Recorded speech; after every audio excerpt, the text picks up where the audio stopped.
Uma boa noite aos sintonizados na 105,7. Hoje, dia 9 de abril de 2025, nós estamos iniciando mais um Fala Psico.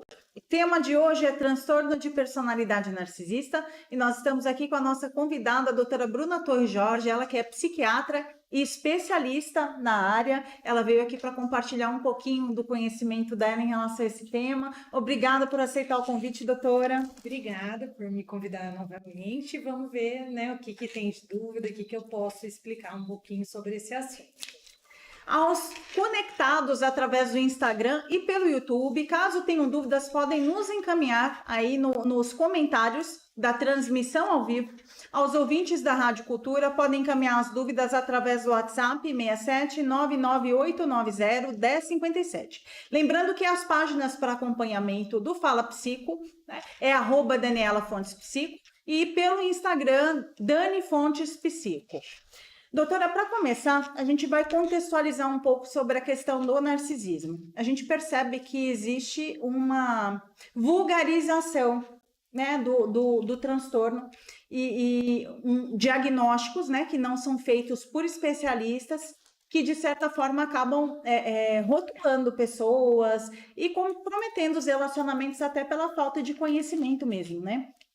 Então, um dos objetivos é a gente desmistificar, porque quanto mais conhecimento as pessoas têm, mais capacidade elas têm para compreender. Porque às vezes a pessoa tem uma característica, mas é um ponto, mas não é tudo. E aí ela já leva, às vezes, né, algumas famas de tóxica, quando na verdade é um ponto que pode ser desenvolvido, pode ser melhorado. Quando a gente fala de transtorno, a gente está falando de algo que é muito mais severo, né? Sim. Então, a gente vai começar aqui contextualizando isso. Então, a primeira pergunta é quais são as principais características do transtorno de personalidade narcisista segundo o DSM-5? Bom, o transtorno de personalidade narcisista, ele tem 3 características principais. É um padrão de grandiosidade, então eles têm um senso maior, né, da própria importância.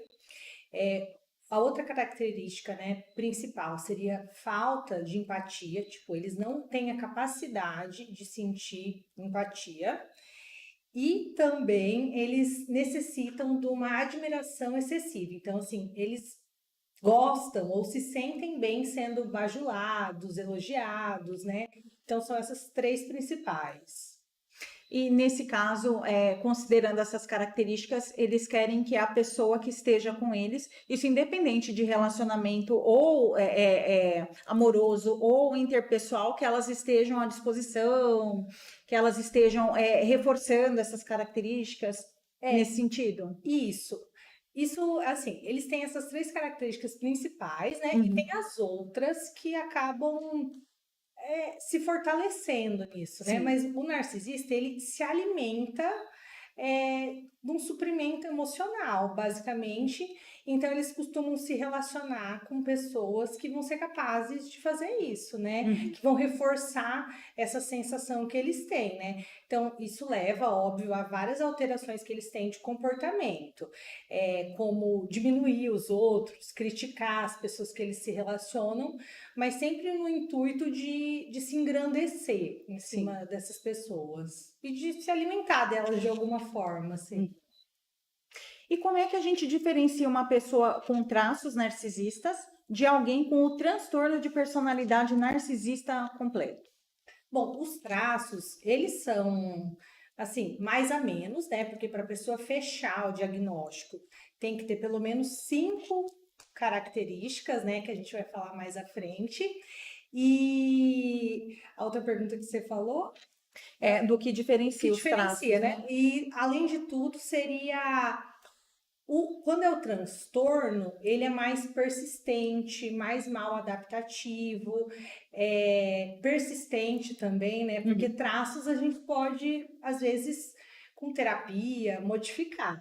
Mas o transtorno, ele é mais ele é inflexível e mais persistente. Porque a gente já está falando de uma questão de composição de personalidade, né? Então é Sim. muito mais enraizado do que um traço, que às vezes é uma característica que a pessoa só não tem consciência de que aquilo ali não é legal, e ela faz, né? Porque de certa forma, né, favorece o ego, mas à medida em que ela percebe que aquilo é nocivo, pode ter alguma alteração e ela pode ter algum tipo de mudança. Isso. Agora, quando é o transtorno, como ele se forma junto com a personalidade do indivíduo, é mais difícil de ser modificado. É comum pessoas com transtorno de personalidade narcisista procurarem um psiquiatra. Eu nunca tive alguém que me procurou com esse intuito. Com outros transtornos, às vezes a pessoa já pesquisa e já vem com o diagnóstico pronto, né? Sim. Eu acho que eu tenho TDAH, ansiedade, pânico, até outros transtornos de personalidade que também são difíceis da pessoa admitir e enxergar que tem, mas tem pessoas que procuram já, né, dizendo que tem borderline, já tive paciente que foi, até antissocial, da pessoa falar, ó, eu não tenho empatia, eu faço mal aos outros, já tive esses pacientes, agora narcisista, nunca, por conta própria e no consultório, não, sempre levados por familiares ou, assim, geralmente cônjuges, né, esposo ou esposa, mas também filhos, geralmente são mais essas pessoas que os levam. Normalmente, pelo menos é o que eu percebo dentro da clínica, existe uma resistência muito grande porque eles têm a noção de que eles não precisam, né? Eles estão num nível assim tão acima que eles não precisam, o problema não são eles, né? Uhum. Admitir que eles têm um problema já é um exercício. Uhum. Como eles estão acima, na verdade o problema vai ser os outros, né? Então, até os que vão no consultório levados por outras pessoas, eles já chegam numa postura de vitimização e culpando a outra pessoa também, né? Então, não são pacientes que mantêm segmento, acho que terapia também não, mas assim, vão uma vez e volta mais. E não vão se engajar para melhorar. Porque para você passar por esse processo, você precisa reconhecer suas vulnerabilidades, né? E eles não conseguem olhar para essas vulnerabilidades, porque sempre o problema está no outro. Eles estão num nível de perfeição ali. Eles estão fazendo o que é certo, eles acreditam, né, fortemente nisso. Então, se o problema está no outro, então não tem que estar aqui. É muito comum. Então, já em terapia de casal já atendi alguns casos, mas por conta também no consultório eu nunca cheguei a atender narcisista. Que chegou lá dizendo, olha, eu sou narcisista e eu sou tóxico. Eu queria melhorar, não vem. Não. E o que diferencia o narcisismo comum do transtorno de narcisista perverso? E se essa terminologia narcisista perverso é reconhecido pela psiquiatria?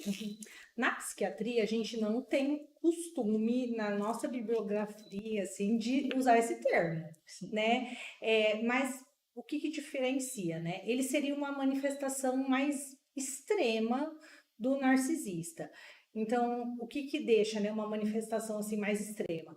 Mais traços, então, né? Tipo, às vezes pode conter todos os traços da personalidade e o grau, assim, de manipulação, a maneira que eles exploram as pessoas, né, que é uma das características diagnósticas do transtorno de personalidade narcisista, é bem mais intenso no narcisista perverso, assim, como até se tivesse um certo prazer de tá usando a outra pessoa, assim, né? No consultório eu já cheguei a atender algumas pessoas que tiveram relacionamentos com pessoas com esses traços muito, né, que atendiam completamente né, os critérios diagnósticos. E existe uma questão de prazer muito forte associada mesmo, né? É como se o sofrimento do outro validasse a importância dele. Então, se o outro está em sofrimento, me sinto amado, me sinto validado, eu sou importante. Agora, se o outro está estável, ele está bem, está equilibrado, pô, eu estou perdendo a importância, né? E isso é muito nítido, assim, sim, né? Da maneira que eles se alimentam da outra pessoa. E quais são os critérios clínicos utilizados por psiquiatras e por psicólogos para diagnosticar o transtorno de personalidade narcisista? Tá. Bom, o diagnóstico, né, é feito principalmente através do DSM. Então, tem que ter pelo menos 5 de 9 sintomas. Um seria, né, essa sensação de grandeza, né, de grandiosidade da própria importância. Então, eles exageram as conquistas, eles hipervalorizam, né, esse lado deles. Essa necessidade de admiração constante seria outro critério. A ausência de empatia seria outro critério. Uma crença que eles são especiais ou únicos e que por isso eles só podem ser associados a pessoas assim também. Então, ser atendido pelo melhor médico, melhor advogado, ser amigo da pessoa mais influente da cidade, né? Então, eles têm essa crença. Eles têm um pensamento também, assim, que eles merecem um tratamento diferenciado. Então, assim, não esperar em fila, em qualquer lugar que eles forem, eles querem ser a pessoa mais bem atendida ali daquele local. São seres, né, pessoas invejosas e constantemente falam que os outros é que invejam ele, né? Porque eu acho que por se acharem tão acima, eles acham que todo mundo tá invejando eles. São exploradores em relacionamentos interpessoais, então eles usam as pessoas para chegar no que eles querem, né? Ou no que eles necessitam. E isso. E a outra seria que eles têm um comportamento muito arrogante, né? Ou insolente, e principalmente com pessoas inferiores, assim, no pensamento deles, né? Alguns critérios eles se assemelham ao transtorno de personalidade antissocial, né? Sim, ausência de empatia, né? Isso da pessoa Explorar o outro. explorar o outro, né? É que o antissocial, eles são mais agressivos, impulsivos. O narcisista, ele já sabe assim como se portar mais, né? Eles são mais sedutores, eles é mais fácil o narcisista conseguir o que ele quer através da manipulação, né? Óbvio que eles têm também momentos de fúria narcísica, né? Que é quando as necessidades deles não são atendidas, ou se alguém o critica, em situações assim, eles podem ter um lado agressivo e até risco de homicídio mesmo. Mas é mais incomum, assim, né? Comparado com o antissocial, essa agressividade. Sim. Essa questão da autovalorização é até importante a gente diferenciar, porque é diferente da validação, né? Porque às vezes a pessoa tá ali e ela fica numa necessidade por baixa autoestima de que o outro fale que ela tá bem, que ela tá bonita, mas é diferente, né? Do que o outro, né? De dizer, olha, se você me perder, você não vai achar ninguém igual a mim porque eu sou o máximo, né? Você não vai conseguir nada. Então, assim, é sempre diminuindo o outro para que ele seja, né, o superior ali dentro do relacionamento, né? E em outras relações também, né? Então, mesmo com funcionário, com amigos, tipo, sempre é uma postura de se engrandecer mesmo, assim, né? Muito grande. Que não vai dar validação, porque ele já se valida. Então ele só está deixando claro para o outro o que o outro perde a partir do momento onde não está dentro daquela relação onde ele é super importante, né? Nós vamos rapidinho para um breve intervalo e já já a gente retorna com mais perguntas. Continuem ligados.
É uma que se repete quase, né? Mas assim, se quiser, pode. De volta com Fala Psico, dando continuidade, nós vamos responder algumas perguntas que chegaram para nós via Instagram. E a primeira delas é como desmascarar um narcisista. Bom, eu acho que a primeira coisa é falar por que que a pessoa gostaria de fazer isso, né? Porque se você for tentar desmascarar um narcisista, provavelmente vai ter duas situações. Uma vai ser ele negar, né? E de alguma maneira, porque assim, a pessoa que se envolve com o narcisista, ela já tem um grau de dependência emocional, né? Eles vão escolher uma vítima que é mais empática, mais suscetível a cair nas armadilhas dele. Então, assim, se a pessoa que está se envolvendo é uma dependente emocional, ela for tentar desmascarar, ele pode fazer toda uma manipulação emocional que, no fim das contas, essa pessoa vai estar pedindo desculpa para ele, vai estar achando que é ela que tem problema, né? Então, assim, essa é uma das opções. A segunda seria despertar uma ira tão grande no narcisista que ele vai achar uma maneira de se vingar dessa pessoa, entendeu? E eles vão ter um jeito de se vingar. Então, assim, eu tenho que perguntar primeiro se vale a pena, né? Se a pessoa está disposta a passar por isso. Se a pessoa está disposta a realmente passar por isso. Porque a pessoa pode confrontar alguém, falar, eu acredito que você tem isso, pode mostrar os critérios daquilo, só que ele não vai ter empatia, ele não vai falar, nossa, realmente, você tá certo, isso não vai acontecer. Então, assim, você pode fazer isso, você pode falar o que é o diagnóstico, você pode explicar que a pessoa tem aquilo, mas ela pode não acreditar ou acreditar e não valorizar, né? Se a relação já é desgastante sem confronto, imagina confrontando. Uhum. Então, tem situações que a gente precisa entender, buscar ajuda para entender, para tomar uma decisão. Uhum. É nocivo, não me faz bem, né? Não tenho condições de continuar com essa pessoa, é autodestrutivo para mim. E tomar uma decisão sobre isso, mas nem sempre, porque às vezes a pessoa vai nisso, eu vou desmascarar para ver se ele muda, e a gente está falando de transtorno de personalidade, né? Então, assim, esperar que o narcisista mude é ter muita fé. Eu acredito na mudança das pessoas, mas as pessoas precisam querer para mudar, e normalmente essas pessoas não querem, né? Narcisismo é a mesma coisa da psicopatia? Não. A gente até estava falando aqui sobre eles, né? A psicopatia, ela vem de outro transtorno de personalidade, que é o antissocial. Então, eles são semelhantes, têm características, né, nessa parte de explorar as outras pessoas e ausência de empatia, que são as duas, assim, características, acho que principais que elas têm em comum. Só que o narcisista, né, tem esse lado muito de grandiosidade, de precisar de admiração. E o psicopata, né, ele é mais para condutas mesmo ilegais, antiéticas, tem esse lado agressivo, né? Então eles são diferentes, né? Não é o mesmo transtorno. É possível desenvolver quando adulto ou se nasce com esse transtorno? Assim como, né, a nossa personalidade vai se desenvolvendo enquanto a gente cresce, né, um transtorno de personalidade também ele vai ocorrendo na adolescência enquanto a gente vai se tornando adulto, né? O que pode acontecer é que às vezes a pessoa já tinha alguns sinais e que eram menos perceptíveis, só que aí mudando o contexto de vida da pessoa, então uma separação, perda de emprego, um trauma, aquilo fica mais evidente, assim, mas não é algo que surge já adulto. E nesse nível existe uma modulação do tipo, é um narcisista intenso, né, severo, é um narcisista, né, como que eu posso falar? Moderado, leve. Existe essa classificação? Bom, na psiquiatria a gente não tem essa terminologia, tipo, ou ou é um transtorno ou não é. Na psicologia tem, assim, leve, moderado? Não. Tipo, não. A gente segue o DSM também. Então, assim, a gente acha que talvez você só perceba mais, né? Mas não tem essa diferenciação de nível. Crianças podem apresentar esse comportamento e, se sim, como perceber? Então, até tem alguns poucos estudos com relatos de alguma manifestação em crianças a partir de 5 anos de idade, né? Que é uma idade bem cedo. Só que o transtorno de personalidade, principalmente se a gente pensar em menores de idade, né? Eles têm que ficar pelo menos um ano tendo aquela manifestação. Então, assim, é mais difícil ser percebido. Mas seriam talvez os mesmos sintomas que tem no adulto. Então, essa sensação de grandiosidade, essa necessidade, né, de admiração, querer que as necessidades sejam sempre atendidas naquele momento, da maneira que ele tem aquela expectativa, né? Então, é possível acima de 5 anos, mas é mais incomum. Mais comum no fim da adolescência. É comum o narcisista exercer cargos de liderança? Sim, porque um dos sintomas, né, seriam a pessoa ter uma fantasia de poder ilimitado, né? Então a pessoa sonha tipo com sucesso, com um relacionamento perfeito, com emprego, com corpo, com tudo assim que seja perfeito. Então é comum, né? Eles vão achar não só por eles estarem nessa posição de destaque, mas porque nessa posição de destaque reforça todo o senso que ele tem de grandeza, dele ser especial, dele ter um tratamento diferenciado. Então é sim comum. A gente escuta muito assim, às vezes relatos em políticos, em pessoas desse meio. Uma boa noite para Isabela Volpato, que está nos acompanhando aqui pelo YouTube, e também para o Vandir Zulato. Ele está dizendo que está descobrindo várias pessoas narcisistas com características que nós estamos repassando aqui. Obrigada por acompanhar o programa. E mais uma questão. Tenho um marido que me coloca para baixo o tempo todo. Isso pode ser narcisismo? Assim, para a gente afirmar, né, com essa informação só é muito pouco, né? Pode ser uma pessoa que é machista apenas, né? Pode ser que é uma pessoa que é só abusiva e não é narcisista, né? Porque tem essa diferença, né? Todo narcisista, ele vai ser abusivo, porque ele é explorador nas relações interpessoais. Mas nem toda pessoa que é abusiva vai ter o transtorno de personalidade narcisista. Então, assim, vai depender muito do contexto, né? Acho que com as informações talvez você consiga ter uma noção maior, né? Se ela pode ser ou não, mas tem que ter pelo menos 5 dos 9 critérios lá para ter esse transtorno. É interessante a gente estar falando sobre isso, porque muitas vezes a pessoa ela pega um fragmento e ela já acredita naquilo piamente, né? Então, entender que isso é um traço, mas o diagnóstico ele se fecha com outras características. Então, precisaria entender melhor esse contexto para poder fechar o diagnóstico. Não vai dar para a doutora Bruna fechar esse diagnóstico hoje. Mas, assim, na dúvida, acho que é sempre importante pesquisar, né? Procurar profissional. E procurar ajuda para você mesmo, né? Porque, assim, se você tem dúvida da pessoa ser narcisista, acho que tem muita chance de você estar num relacionamento que é tóxico. Né?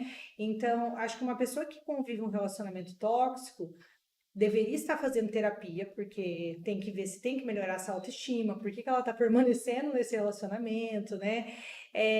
Às vezes para identificar se pode ter um transtorno associado e para ter estratégias e ferramentas para lidar melhor com isso, né? Até porque é muito comum uma pessoa sair de um relacionamento tóxico e entrar em outro, né? Então, se você não faz um acompanhamento, o que eu observo, que é muito difícil as pessoas saírem do relacionamento com o narcisista e elas têm uma tendência muito grande a se envolver com outras pessoas que vão gerar o mesmo transtorno.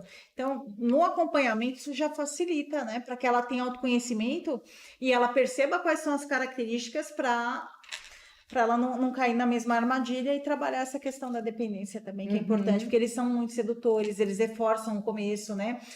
Primeiro ele te coloca lá em cima para depois te derrubar. Muito comum, né?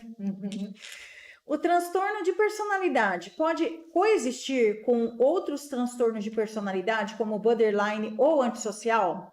Sim, na verdade, assim, até quando coexiste, né? Esses dois que costumam mais ser como comorbidade, eles têm características em comum, né? Então, assim, entre o antissocial a gente já citou, né? Mas entre o borderline tem também, né? Então, o borderline, ele tem essa necessidade de atenção também, de certa forma, e que os sintomas acabam sendo parecidos, né? Se assemelham. Se assemelham de alguma forma. E pessoas com mais de um transtorno de personalidade, né? O prognóstico é mais desfavorável, né? Então, assim, já é difícil a gente mudar.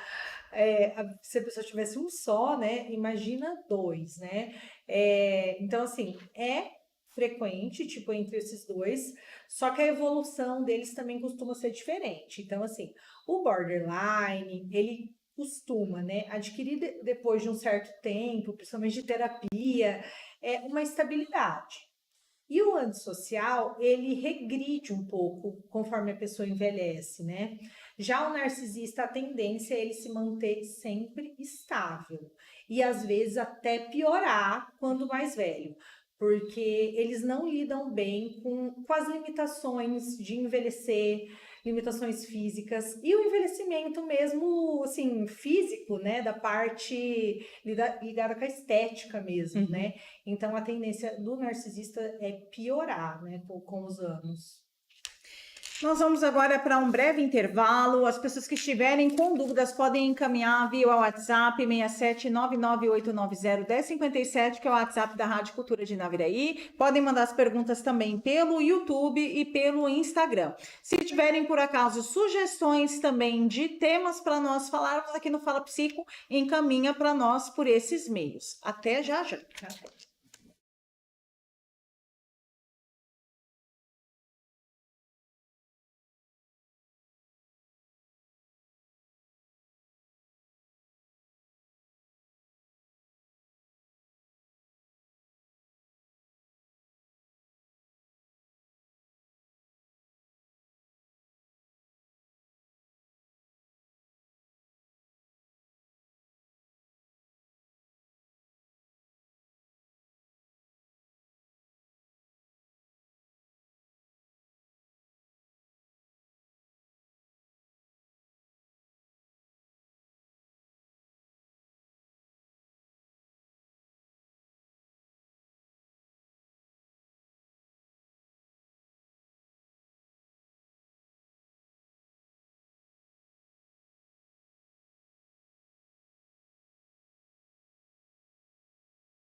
De volta com Fala Psico, nós estamos aqui com a Vanessa Lima, que está conectada, diz que está ligada no Fala Psico e que o tema hoje está forte. E mandou um beijo, doutora. Obrigada, Vanessa. Obrigada. Nós temos aqui também pelo Instagram a Luciana Velasquez, diz que está gostando dos esclarecimentos, principalmente para quebrar padrões de relacionamentos. Obrigada, Lu, né, por estar nos acompanhando hoje. E uma boa noite para as pessoas que nos acompanhem via YouTube, que é o Everson Paulo Cordeiro, que desejou boa noite, excelente assunto. João Gabriel Oliveira Lima, também a Camila Naomi, a Keila Farias e a Tayene Artman. Muito obrigada por acompanhar. E voltando aqui para os questionamentos, mais uma pergunta, doutora. Como o estilo de criação parental pode contribuir para o desenvolvimento de um transtorno narcisista? Bom, pais que hipervalorizarem os filhos de uma maneira excessiva, né? Não conseguirem ser efetivos em limites também, né? Então, se um filho acha que tudo pode e isso vai criar uma sensação que eles têm uma importância talvez maior do que são, né? Então, esse estilo de criação poderia favorecer o desenvolvimento. Mas não só isso, né? Porque, assim como qualquer outra doença psíquica, eles têm, é multifatorial, né? Os fatores que desencadeiam. Então, também tem influência genética e tudo mais. Um ambiente também traumático, com violência, ou pais também narcisistas, também poderiam favorecer o desenvolvimento desse transtorno numa criança. O narcisista, ele tem dificuldade de lidar com a frustração? Sim, porque eles acham que os desejos deles têm que ser atendidos, né? A qualquer momento. Então, quando isso não acontece, desperta a fúria narcísica mesmo, né? Eles se sentem totalmente enraivecidos, eles não entendem por que aquilo não pode estar acontecendo, né? Se eles são tão especiais e que merecedores de tudo, né? Então, eles têm sim essa dificuldade, mesmo adultos. Quais são as principais causas do transtorno? Ah, não, isso aqui a gente já até comentou. Então, a gente vai para a próxima. Quais são os comportamentos mais comuns de uma pessoa com transtorno de personalidade narcisista perverso em relacionamentos afetivos? Bom, eu acho que essa é uma que quem estiver assistindo acho que gostaria de saber, né? Assim como a gente falou aqui um pouquinho, né? No início do relacionamento é muito difícil você perceber que ele vai conquistar a pessoa, ele vai que a pessoa gostar, ele vai gostar também, então, né, que é a projeção. Tem a fase de love bombing, que ele bombardeia a pessoa, então, ela sente que ela é muito amada por aquela pessoa. Só que conforme, né, o relacionamento vai avançando, o narcisista, ele não consegue amar outra pessoa. Ele não consegue, né? Porque todo o amor dele é voltado para ele mesmo. Então, sempre vai ser um relacionamento que vai ter um desequilíbrio. Ele dificilmente vai fazer as vontades da parceira, sempre vai ser a dele. Tanto numa maneira mesmo de controle, e quando não é de uma maneira controladora, vai ser de uma maneira vitimista, entendeu? Então, sempre, mas de todo jeito, sempre vai ser as vontades dele.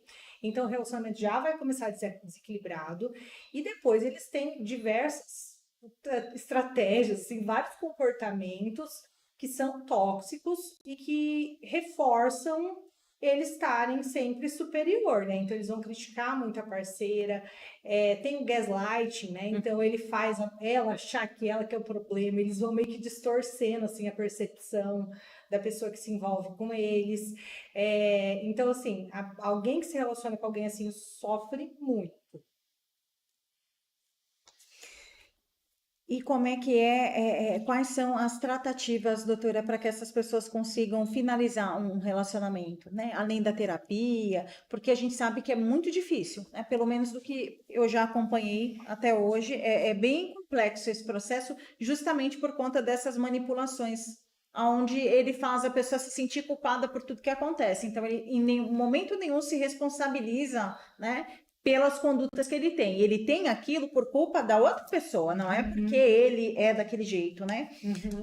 Como é que se conduz, né? Sim, é muito complicado, né? Acho que o primeiro passo é, se a pessoa percebe que está se envolvendo com alguém assim, seria iniciar psicoterapia, né? Eu acho que isso vai dar uma clareza um pouco melhor e habilidades para lidar com aquilo, né? Acho que o segundo passo, às vezes, é aí a pessoa se abrir também, né? Porque a maioria das pessoas num relacionamento com um narcisista, um relacionamento abusivo, elas começam a ficar muito isoladas, né? Porque é uma outra estratégia dele, ele quer a pessoa sozinha para ele exercer um controle maior sobre ela. Então, chega um momento que a pessoa vai ficando mais isolada e que ela se sente até envergonhada, talvez, das coisas que ela faz, de contar do relacionamento dela. Então, é um passo importante. Eu acho que se a pessoa reconhece que está num relacionamento assim, é se abrir daí, né? Então, assim, primeiro passo com um terapeuta, depois encontrar uma rede de apoio, amigos, família, existe até grupo de apoio, né, que psicólogas fazem para pacientes que se vítimas de narcisistas ou que se envolvem com pessoas assim, tem voltado para cônjuges, tem voltado para pais, tem voltado para filhos. Então, assim, eu acho que ela tem que buscar ferramentas, porque se a pessoa decidir, né, tipo, ela sabe que ela tá num relacionamento assim, é possível conviver com essa pessoa? Possível sempre é. Vai ser bom? Não. Né? Então, assim, ela vai ter que ter consciência que esse relacionamento nunca vai ser saudável. E se ela decide sair, ela vai ter que ter esse apoio, né? Tanto de rede de apoio psicológico e também no dia que decidiu, tipo, vou sair, tem que também não olhar para trás mais, né? Aí é contato zero também, assim, evitar ter contato com a pessoa, porque sempre vai voltar essa manipulação. E é muito comum, porque a pessoa ela vai fazer a mesma coisa que ela fez, de bombardear outra pessoa até para mostrar o que você perdeu. E aí você fica naquela, nossa, ele mudou, olha como é que ele tá, né? Eu podia estar vivendo isso. Se você continuar acompanhando, você cai nessa armadilha. E é onde, às vezes, a pessoa ela recai, ela volta e ela passa a viver a mesma coisa. E é cada vez mais difícil, à medida que você vai caindo, você se fortalecendo para sair, né? E assim, como eles exercem muito essa manipulação psicológica, né, esse gaslighting, a pessoa fica na dúvida daí, mas será que ele era ruim? Mas parece que com a outra ele é bom. Será que é só comigo? Então, é muito complicado, né? Depois para a pessoa sair e conseguir ficar realmente fora. Mas é por isso que é tão importante o acompanhamento, para que a pessoa ela esteja ali consciente da manipulação, que aquilo ali faz parte de um jogo, porque tudo é um jogo, né? Quais são os efeitos mais frequentes em vítimas de relacionamentos com narcisistas perversos no nível emocional e psicológico?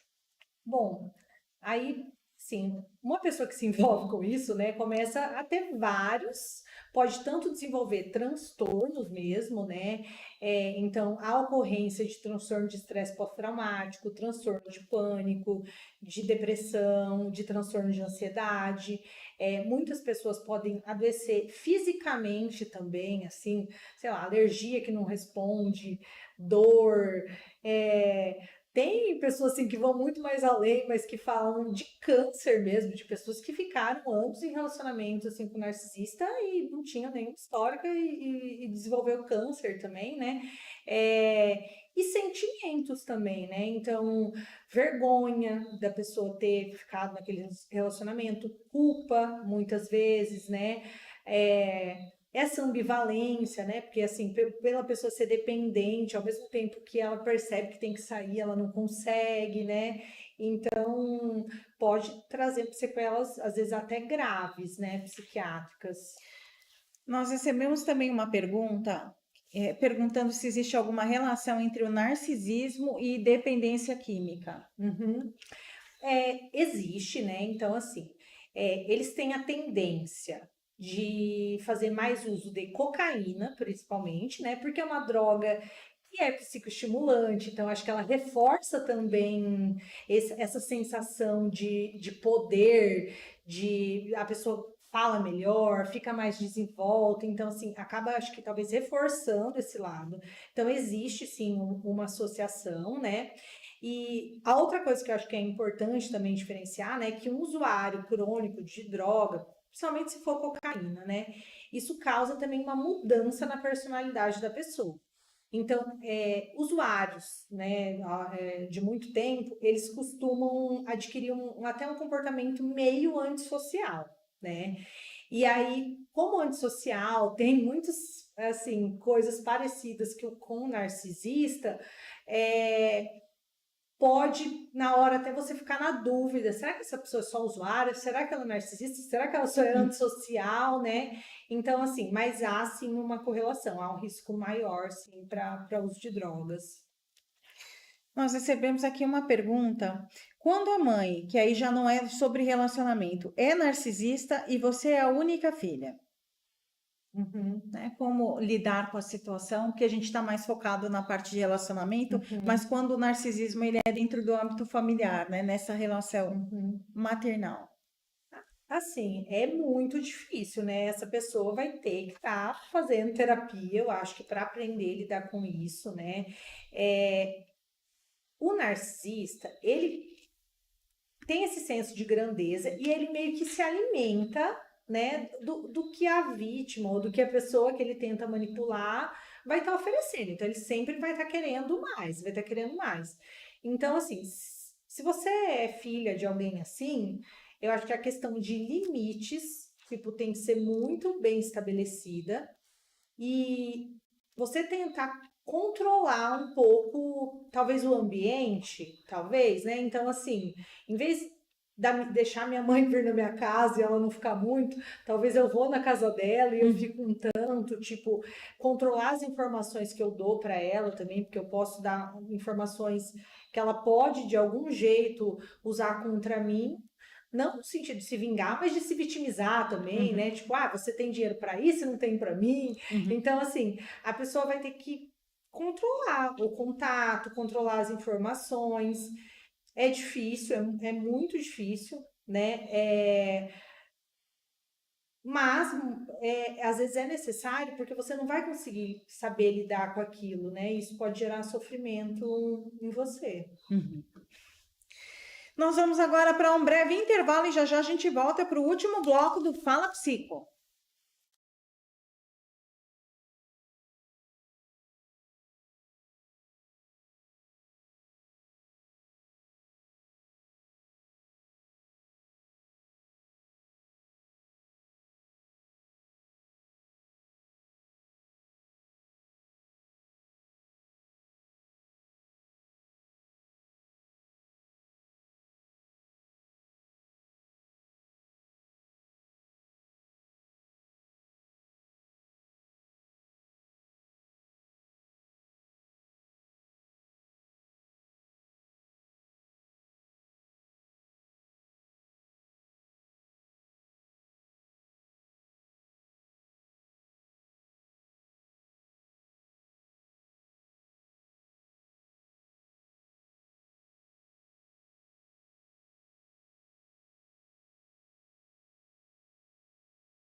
De volta com Fala Psico, uma boa noite para Aninha. Aninha, eu já estava sentindo falta do teu boa noite, viu? Ela está sintonizada, ela disse que ela estava numa consulta médica, chegou agora, mas chegou no finalzinho do programa. Mas, ó, Aninha, a gente tem uma boa notícia, né? A live vai ficar salva no Instagram e no YouTube. Então, as pessoas que quiserem assistir ou de repente perder o Fala Psico podem acompanhar aí pela live através do YouTube e pelo Instagram. E uma boa noite também para a Carolina Sena e a Judite, que estão nos acompanhando pelo YouTube. Caminhando aqui já para o final do programa, temos algumas perguntas importantes ainda a serem feitas para serem esclarecidas aqui. É possível tratar o transtorno de personalidade narcisista e o narcisismo perverso? Não. Eu acho que até o maior especialista no tema vai falar que não, porque eles não vão querer mudar. Então, não. Uhum. Existe alguma diferença entre o narcisismo em homens e em mulheres, tanto na manifestação quanto na frequência? Sim, né? Então, assim, na frequência, é mais frequente no sexo masculino, seria 50 a 75% das pessoas que têm esse transtorno de personalidade são homens, e na manifestação também, né? A maneira que se manifesta, na verdade, existem assim. Fala que existe dois subtipos principais, né? Tem o grandioso e tem o vulnerável.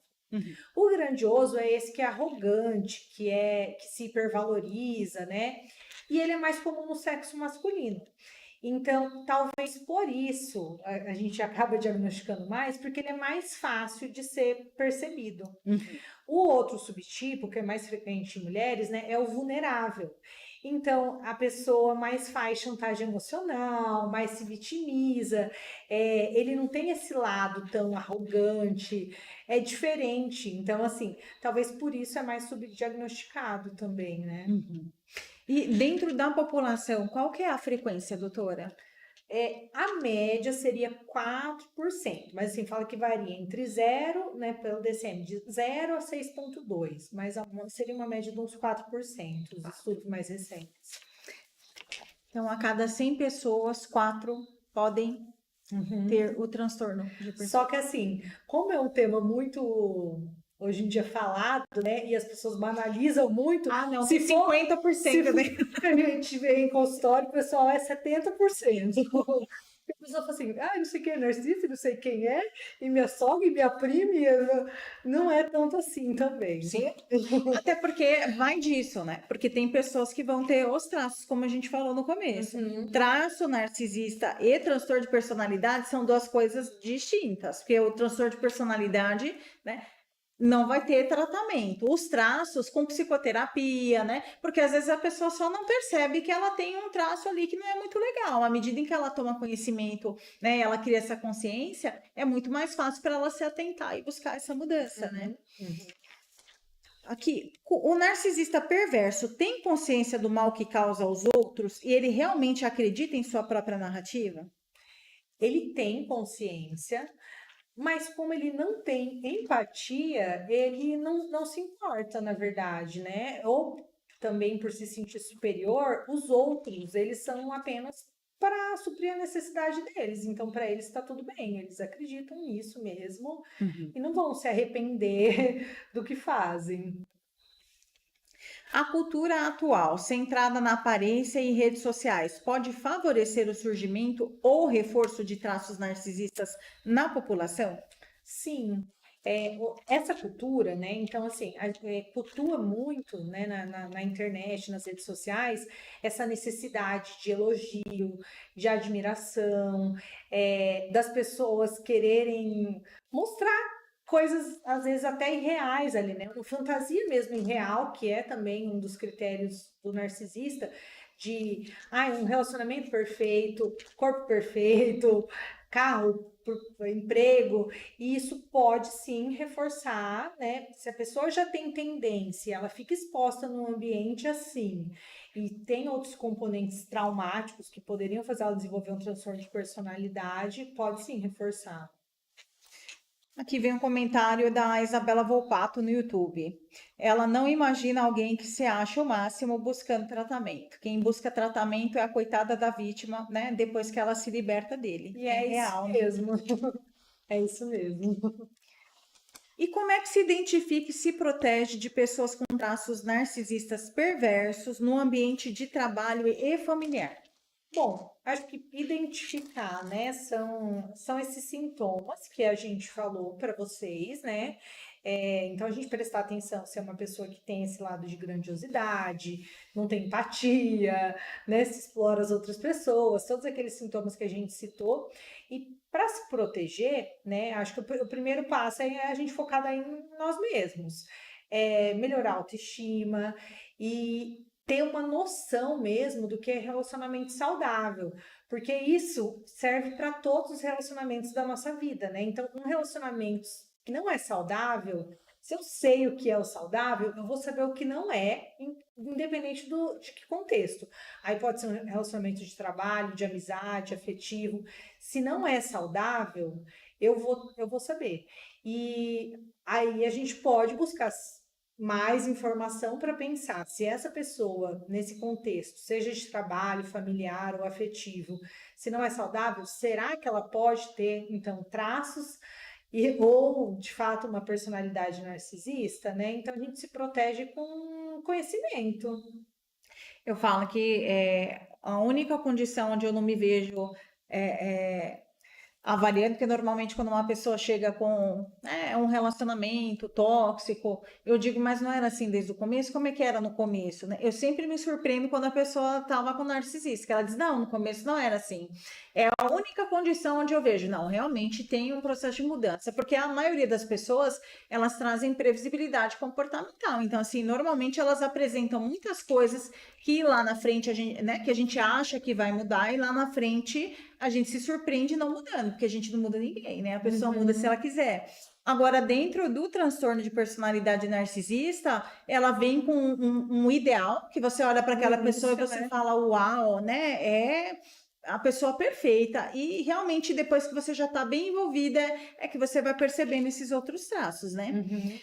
E daí a importância de você estar com a saúde mental em dia para que você dê conta né, de não criar dependência, porque se você fica dependente é mais difícil de sair. Isso aí. E assim, para ter talvez uma percepção mais precoce também, né? Porque às vezes começam os abusos ou começa o relacionamento a ruir e se a pessoa não, assim, não consegue reconhecer aquilo logo, cada vez piora mais, né? E ninguém tem a função de consertar ninguém, porque tem pessoas que ficam com esse complexo da heroína, não, eu vou dar conta, eu vou consertar, eu vou mudar, né, essa pessoa, e é trazer a consciência de que a pessoa ela vai mudar se ela quiser, e se ela não tem a capacidade de reconhecer que aquilo é um problema, acabou. Game over, pelo menos na mudança. Aí é você quem tem que saber, né, o quão de condição emocional, né, e de recurso você tem para lidar com isso, que vai ser traumático, né, e você vai passar por muitas infelicidades aí no decorrer do percurso, né? E aqui tem mais uma, né? O tratamento pode modificar o comportamento do paciente ou apenas ajudá-lo a conviver com seus impulsos, se porventura ele vier para um tratamento, que a gente sabe que. O tratamento, né, se ele vier, poderia minimizar, né, alguns comportamentos que tornam, né, o narcisista prejudicial a outra pessoa. Então, minimizar. Mas conseguir, tipo, por exemplo, se um narcisista não tem empatia, né? Isso não vai ser possível ele adquirir através de tratamento, porque assim, a ausência de empatia tem até parte do cérebro que é envolvida nisso, né? Então, talvez esse aí vai ser uma luta que a gente vai perder. Mas assim, se a pessoa tiver vontade, falar, não, eu quero melhorar e tal, pode minimizar, né? Tipo, então eu vou ser um pouco menos controlador, vou talvez manipular menos, né? Mas modificar não, porque a gente não modifica uma personalidade. Veio mais uma pergunta, a Carolina Sena. Como viver pós-trauma, no caso de uma filha? Pós-trauma No relacionamento. relacionamento, assim, né? Com mãe. Né? Porque ela colocou aqui na condição de filha, então acredito que seja num relacionamento familiar. Um pai, mãe narcisista, né? Aí esse trauma que ocorreu, descobriu, a pergunta ficou meio vaga, assim, para entender, né? Mas eu acho que daí é acredito que o trauma da relação, né? De repente a mãe colocar para baixo, não valorizar. Bom, aí eu acho que a outra questão de ir para terapia, né?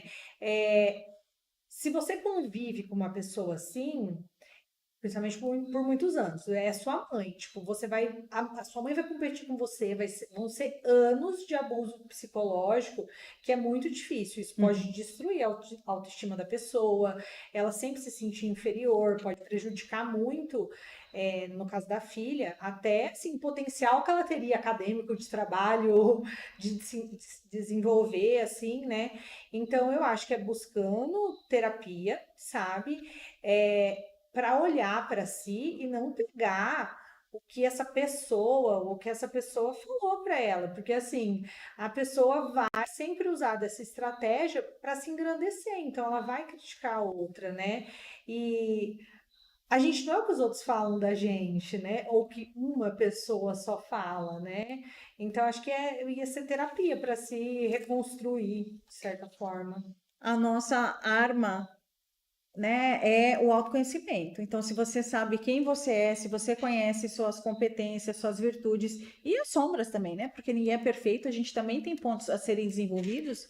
Isso daí é o fundamental para que você se desenvolva e para que você lide com qualquer abuso ou qualquer problema, conflito que você venha enfrentar na vida, né? Uhum. E assim, eu acho que a gente também tem que entender que essa pessoa, né, a gente merece ser amado também. Então, seja num contexto de se for um relacionamento parental ou afetivo, tipo, que é possível encontrar pessoas que vão suprir nossas necessidades, que a gente vai ser ouvido, que você vai ter, tipo, tudo que precisa, assim, que a pessoa vai validar suas emoções, né? Porque com o narcisista você não tem isso, né? Então, eu acho que o processo de terapia te ajuda também a entender paciência e aceitar quando vier esse tipo de cuidado Que a gente merece, que a gente né? merece. Se sentir merecedor, porque essa pessoa ela cresce acreditando que ela não é merecedora, né? Uhum. Muito bem, doutora, foi muito produtivo. Gostaria muito de mais uma vez agradecer, né, a sua participação. Sempre muito bem-vinda aqui no Fala Psico. Outras participações virão. Tá bom, Né? eu agradeço também, agradeço todos que mandaram perguntas, assistiram. Veio bastante pergunta, então a gente foi sintetizando aqui, vai dar certo. As pessoas que nos acompanharam pelo YouTube e Instagram e também aqui pela Rádio Cultura de Naviraí, o nosso muito obrigada. Semana que vem tem mais Fala Psico. Continue nos acompanhando e mais uma vez reforçando, acompanhe a nossa página, né? Caso vocês queiram assistir a live, @Daniela Fontes Psico e pelo YouTube, Dani Fontes Psico. Muito obrigada, boa noite, excelente semana. Fiquem com Deus e até a próxima quarta-feira. Tchau, tchau.